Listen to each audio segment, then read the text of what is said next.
Well, we do know the health status of Jaleel McLaughlin. The Denver Broncos against the Los Angeles Chargers. On Thursday Night Football, we'll be without Jaleel McLaughlin and Mace. Can the run game support Bo Nix without him? If it's going to do it, it's either going to come from somebody who hasn't done it yet as a pro or somebody who, with rare exceptions, has not done it for the Broncos this year. And Audric Estime being the former, Jaleel McLaughlin being the latter. Yeah, yep. We'll see what the Broncos do on the ground. I'm just glad that we know this today. It's Wednesday. You're in LA. Yeah. We're going to have a Thursday show for you as well right before the game. But Mason, at least we know now because, we were guessing yesterday if McLaughlin would be available, and he's not. Yeah. I mean, he had that limited practice work on Tuesday, but at the same time, it was a walkthrough practice. They were bringing back the tempo. So being limited for that session, I almost said it in the way Russell Wilson might say, unlimited. Being limited for that practice didn't really indicate much about a potential availability simply because there wasn't much that you were doing. It's more mental reps. It's something Mike McGlinchey talked about yesterday. They were working on, situations for every down, but getting a different type of work in, one that didn't require him to really test the quad injury that he suffered on Sunday. This probably makes sense because now that you are close to the playoffs and you do have 3 shots, we know what Bo Nix said yesterday, of course, wanting to win all 3, but you do have 3 shots and and hopefully if you take care of business, the playoffs beyond that.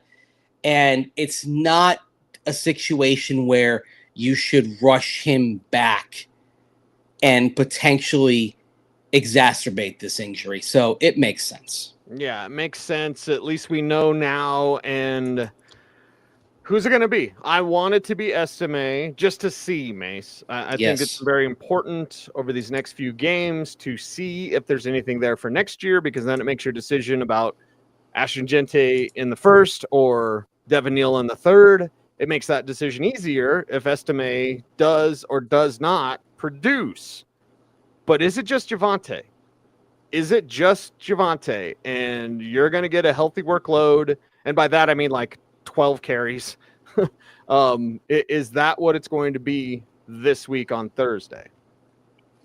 Yeah, hope it's more, because if it's more, it's working. Is it also a case where Bo Nix ends up being the primary ball carrier? You and I talked about RPO action on Tuesday. So does he end up handling more of the load with him keeping it and taking off and getting some yards? You and I were mentioning this. Bo's biggest rushing game was the previous Thursday night game that they had a couple of months back down in New Orleans. So does that lend itself to Bo Nix being more involved? Of course, that game came right after the Chargers game at home where the Broncos fell behind, had a furious fourth quarter comeback, but ultimately fell short. So it's not ideal. I mean, and Bo Nix running the ball is not what we're talking about. We're talking about a functional ground game here. Yeah. We're talking about lining up. Sometimes you've got Michael Burton in the backfield. Sometimes you're running out of the shotgun. You're talking about lining up, going through a crease, a designed run, and actually making things happen that way. Yeah, I'd love to see it. Dev in the Facebook chat room says, wonder if Blake Watson gets a look. We're going to get a lot of those during this show. I would think he'd be active for this game, but the last time he was active, you go back to week 5 against the Raiders, and he didn't get a carry, right? So, but you and me, I don't have to ask how you feel. I know how I feel. I would like to see him get a look. Look, in this running game right now, you actually have only a couple of really reliable elements. One of them is Javonte Williams in pass pro, which then extends to being a decent target. He's averaging 6.7 yards a catch. He's actually second on the Broncos in receptions. Again, he's filling that Samaje Perine role, and he's going to look up at the end of the season and have at least 50 catches in all likelihood. So that part you know. But you also know that Jaleel can provide some lightning when he gets to the edge. I would actually say that's the most reliable element of this run game, especially in the last few weeks, and is why you are going to be hurting a bit. And that's why. And look, with Javonte Williams, he's had a couple of games where it worked. Most recently, the Atlanta Falcons game, and he also played well in New Orleans on that Thursday nights. But my thing is, are you that much worse if you're giving Audric Estime a longer look? Are you that much worse if you even give Blake Watson some touches as well? Javonte is the only running back in the room who is not averaging at least 4.6 yards per carry. That includes Bidet, who's got, on injured reserve, but has that huge per carry average. Jaleel McLaughlin is north of 4.5, again, like he was last year. Audric Estime is at 4.4. So I kind of look at it just clinically almost and say, what reason is there to not give Audric Estime more of a look than Javonte Williams right now, at least in the base package setup? Yeah, a base package setup would be fine. Javonte can come on the field in passing downs because it eliminates pass protection from the role for Audric Estime. Here's the problem. Or I guess here's part of the solution.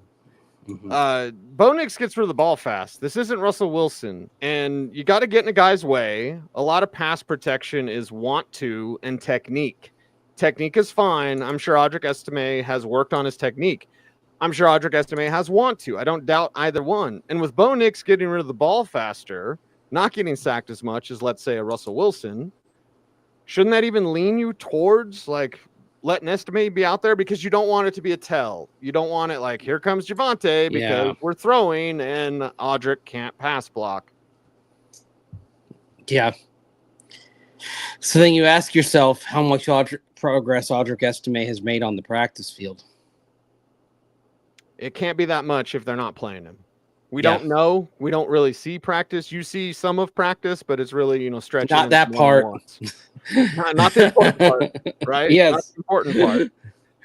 That's the thing. People ask me how guys look in practice. I can only get a feel for how they're moving in the individual period. That's it. So I guess that's unfortunate. It's just what we're limited on. So yeah, and look, I would say you do trust the coaches on this. Their instincts have been right more often than not since they came in here.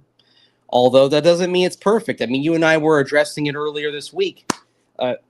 What took so dadgum long to figure out a viable plan for Marv Mims on the offensive side? We talked about it took a year. We talk about how it really took a year for them to figure out what was the right way to use Jaleel McLaughlin. Now, some of that's also on Jaleel because he had to at least become an obstruction in pass pro to earn more snaps. To his credit, he worked his ass off, not only on the practice field, but in terms of adding some weight in the weight room, in terms of a lot of film study. We all know about how he gets in at 5 a.m. Every day to start breaking things down. He can anticipate where the rush is coming from better. So he has made himself into a pass protector that isn't devastating, but for somebody who's just north of 180 pounds and is 5'7", really holds his own very well. But it did take him some work to get there. Yeah. Well, and he's got the want to. Yeah. And his technique's fine. He's just a little light. I mean, that's what you're going to get. Now, Jesus asks in the chat room, should we expect a call on Watson or Bidet? The Bidet's one he needs to be practicing before that can be official, right? Yeah, they haven't started a window on him yet to come off of injured reserve. That's interesting to me, Mace, because the window needs to be open. He needs to practice, and then they can activate him. And teams will have 21 days. That's 3 weeks. Well, they have up to tell me that Bidet's done. Well, no, it's up to 21 days. They could get him practicing next Tuesday, and he could play in Cincinnati. Well, with 3 weeks left, why not have him play? Why not have him practicing now? Like, why not open the window now? Because there's your 3 weeks. Yeah, that's a good point. And maybe it's okay. He hasn't reached a point physically where they want him to do that. Perhaps you're looking at if they really want to play it out and say, okay, let's give him as long as we can, and then he's available deep into the playoffs. I guess maybe you say as late as like the wild card week if you're there, right? Whew. But if you lose this one, I think you have to start acting like the playoffs start right now. Yeah, you're not there yet. 90% chance you're not there yet. This has been the week of good feelings, but that 90% chance goes down if you lose and then other results come in as you get into the weekend, right? If the Bengals win, if the Dolphins win, if the Colts win. We don't want to be in a three-way tiebreaker with the Colts, by the way. And that's something that came up yesterday. A lot of people asking about, why does, there's a scenario, Miami win or Miami loss, Cincinnati loss, Indianapolis loss, and the Broncos are in the playoffs, even if they don't win on Thursday. So I get asked, why are the Colts in there? It's because while the Broncos win a two-way tiebreaker with the Colts, you put them in 3 and even 4 or 5-way tiebreakers. And believe it or not, a 5-way tiebreaker is a potential thing. Chances of that are remote, but yes, there could be a 5-way tie between the Chargers, Broncos, Colts, Bengals, and Dolphins. The Broncos don't come out well in any of those tiebreakers that involve 3, 4, 5 teams. Gives me a headache. Yes. Let's talk about, before we get to Adam Troutman and Mike McGlinchey talking about the ground game, let's discuss what you sent me via text. And I did bring this up to you on Dover and Cecil. Certainly have fun when you're on. We had a great reaction to that. Let's talk about the run block win rate, because Joey in the chat room says until the line blocks better, the run game will struggle. Well, we're here to tell you the run block win rate for this team is not just good. It's not just very good. It's exceptional, Mace. Yeah, we've been talking about being top 5 for much of the season. We get the update yesterday. Broncos are number 2 in the league in run block win rate. Still number 1 in pass block win rate, number 2 in run block win rate. Yes. And that's where it starts. Are they winning their matchups up front? Yes, they are. Yeah. They, according to ESPN analytics, better than any team not named the Washington Commanders. They're number 1. Okay. So you're winning things at the line. So what's going wrong? Well, I think let's start with what Sean Payton said Monday. I mentioned this on an earlier show. I had the leadoff position, and after a win, I didn't ask what went right. I asked asked about what the film showed in the run game, knowing that it was basically asking about something that's going wrong. And here's what Sean Payton said when I asked him about what the film revealed on the ground game. Look, there's some looks we've got to be better at relative to when we're running a certain play into some tough looks where now you don't really have the leverage. We've got to do a better job as coaches, starting with me and having solutions when the looks aren't what you're practicing. Overall, though, I think it's an area that here we are with 3 weeks left in the season. We have to find more consistency there. Okay. Got to find it. The looks, the fronts that you're seeing from opponents. This started really in the Raider game. That their counter to what the Broncos were doing well, particularly coming out of that Falcon game where they dominated on the offensive side of the ball, was to go with more heavy fronts for 2 reasons. Number 1, to try to contain the run. Number 2, also heavy fronts, clustering things in short area coverage, forcing the Broncos to go downfield more, forcing Bo Nix to go downfield more in the pass game. And we've seen that replicated over the course of the games that have followed against Cleveland and the Colts. And certainly the consistency of the Broncos offense has gone down. They're still putting points on the board, mind you. 29, 40, what was it? 41 points against the Browns, and then 31 on Sunday. But as we know, it's three phases that are contributing to that. You're seeing short fields, whether it's set up by a takeaway on defense or it's set up by something like Marvin Mims' 61-yard punt return. You're seeing that, and it's giving the offense some opportunities that, to their credit, they're capitalizing on. But the overall offensive production right now isn't optimal, especially not optimal in the ground game. Right, and Lance has a good question. Just further explaining run block win rate. Does it include wide receivers and tight ends? No, this is for the offensive line. This is the line. Yeah, this is the line. And the blocking, it's outside. It's a mixed bag. One guy who is pretty good at it is Lil Jordan Humphrey, which is why he plays a lot. One guy who's good at it is Adam Troutman as well. Nate Atkins did a hell of a job. Nate Atkins. That's why they're playing. Yeah. They're playing because they can block. Kroll, he tries. He tries. He does. Yeah, some of these guys blocks. try. And Troy Franklin tries as a blocker. Yeah. Devon Vele tries, and he's getting a bit more effective, but it's still inconsistent, as you'd expect for a rookie. So yes. His body type and his willingness tells me a year from now he's going to be a better blocker. But right now he's not there. And who is Vele learning from? Lil Jordan Humphrey. That's something that he told you and I a few weeks ago. Yeah, and I know people, Lil Jordan Humphrey, but he's a blocker. He's Sean's guy, and the young guys look up to him and learn from him on how to block with that effort. And of course, Cortland Sutton is a fantastic blocker, as he's always been. Yeah, and that's one of the things he picked up from the late Demaryius Thomas. It's sort of the connective tissue of the sport. Learning from those who came before you. Cortland's a good blocker in part because he was around DT for most of a year before he was traded midseason to Houston back in 2018. That was the start. Like, it was Demaryius conveying to him, blocking matters. You have to do this well if you're going to play in this league. And then, Tim Patrick, who come in just a little bit before Cortland Sutton, same thing. Timmy Pat's always blocked. So Yep.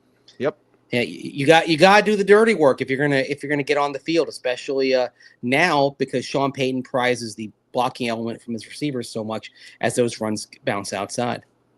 Vegas Larry, if I had a sound effects on this show, man, I would go ding, ding, ding, ding, ding, because he says running backs are either not seeing the holes open or aren't hitting the holes on time. And I really believe it's the latter. With Javonte, it might just be a vision thing. You were among the first to reveal that to people of like, hey, listen, he's fine, but he runs into the back of his lineman instead of seeing the hole like right next to him.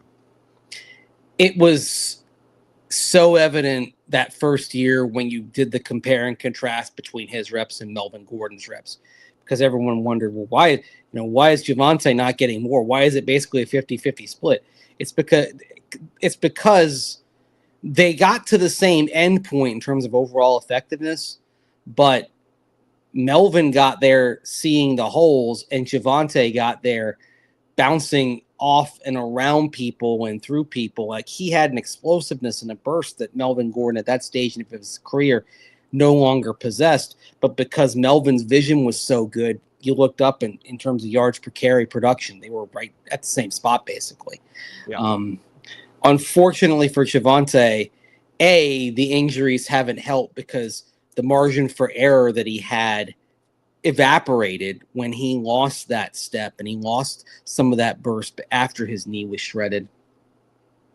And of course, the other thing is he lost reps that he could have used as well. But it's one of the things that's tough to watch about Javonte is knowing what he was, which again, not the best runner in terms of vision, but one of the best in terms of capitalizing when he got that head of steam.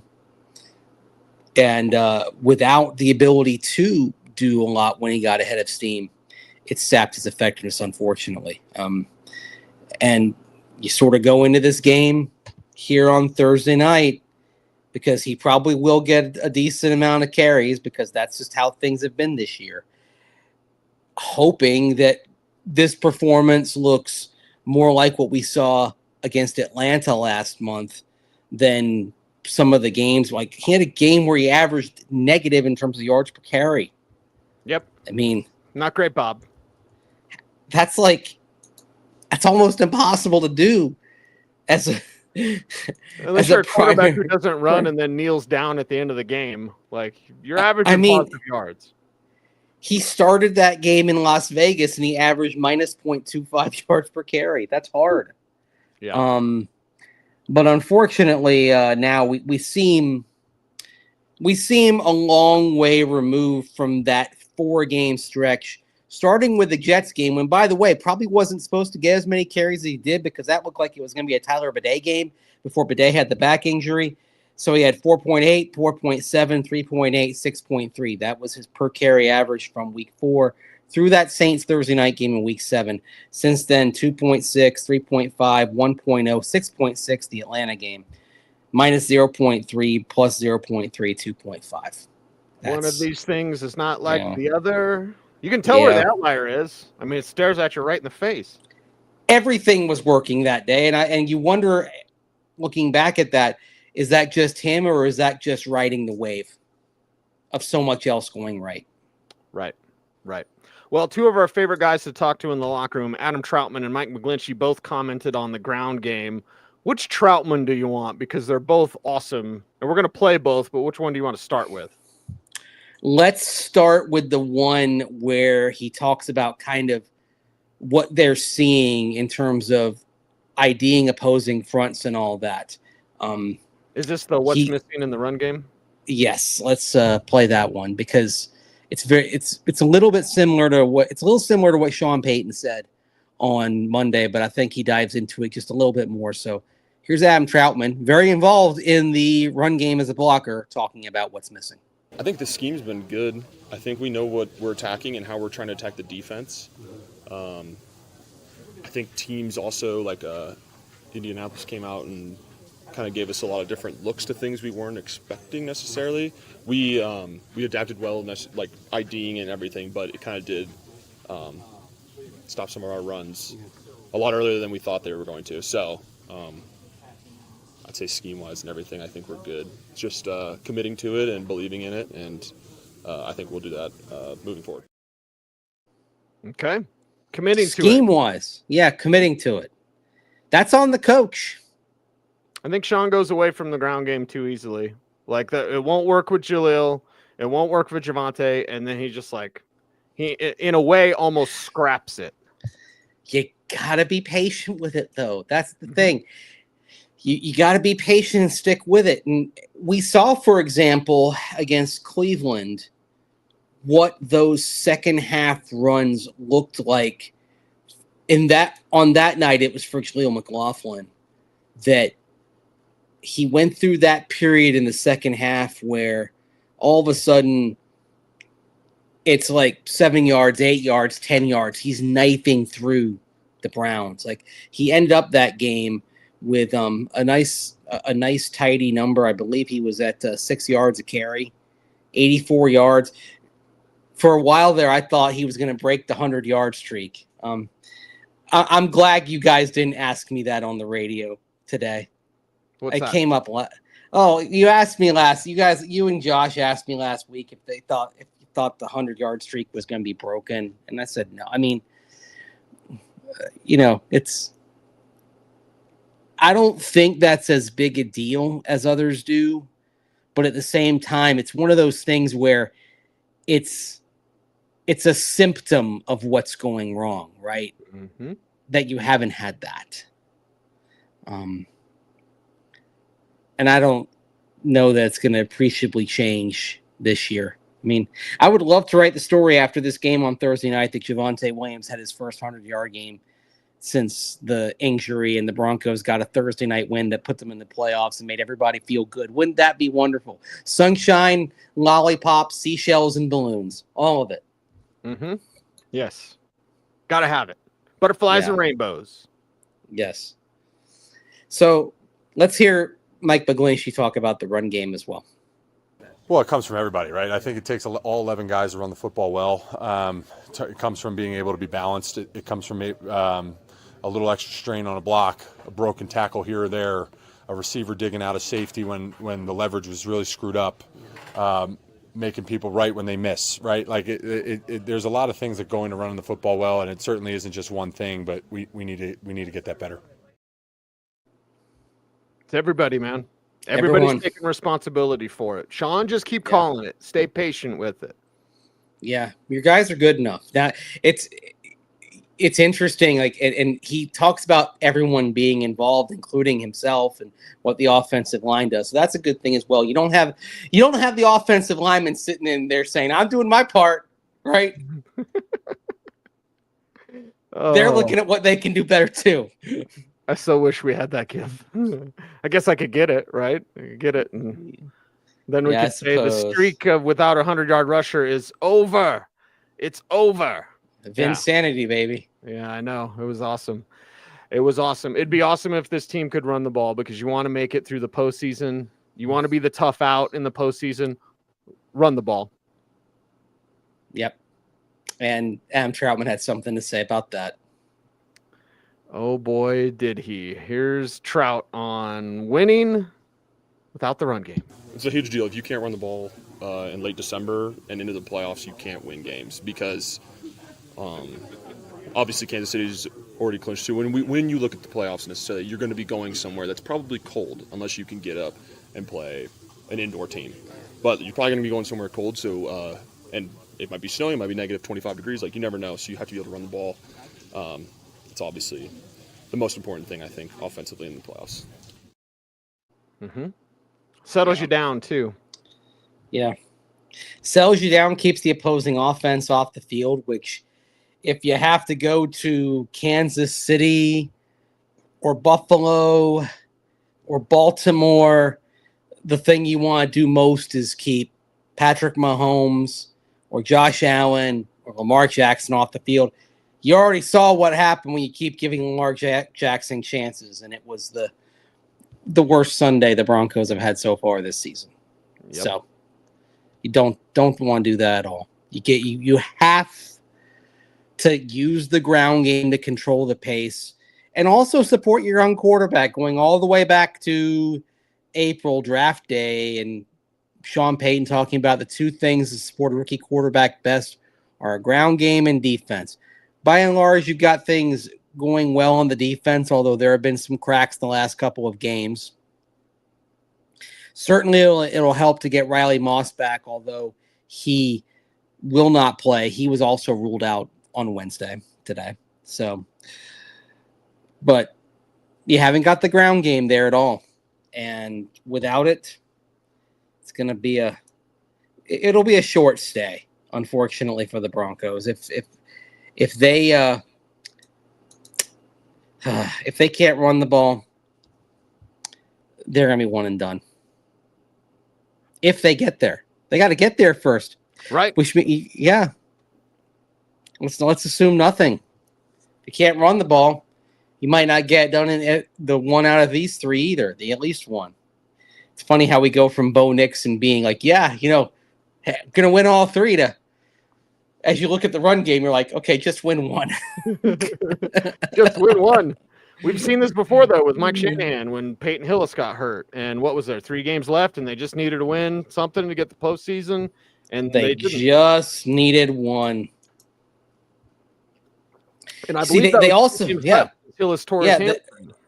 2011, they just needed one, and they didn't get it, but they got lucky that the Chargers upset the Raiders in Week 17. Yep. And that was it. Nothing's a given. By the way, you want to know where the Broncos rank since Week 10 in average per carry? And by the way, Week 10 is when the hot hand approach began. You know where they rank in the league? Let me say 30th. 31st. Whew. 3.4 yards per carry. Ugh. What we need right now is the gift from Home Alone. Buzz, your girlfriend. Woof. Woof. It's got me thinking of, what's your name? Bartholomew. Barf. Not in here, mister. This is a Mercedes. All right, we're feeling good on a Wednesday and feeling great now at over 16,100 on our YouTube subscribers. So we're just you keep joining us. We appreciate you, even though we're not begging anymore. But thank you very much. Yes, good to see that pace continue with people following. So you can always find out when we're logging in and doing a show for you. Yes. Hit that notification bell. So how do they help us out in the complete and total realm of YouTube, Mace? Like, comment, share, subscribe, and hit that notification bell. Ding. Ding. So that you never miss vid. That's right. Andrew Mason. Follow him on all the socials at Mace Denver. I'm at Cecilamy saying OBT's BFD. Thanks for watching. Stay tuned. And would you please stay frosty,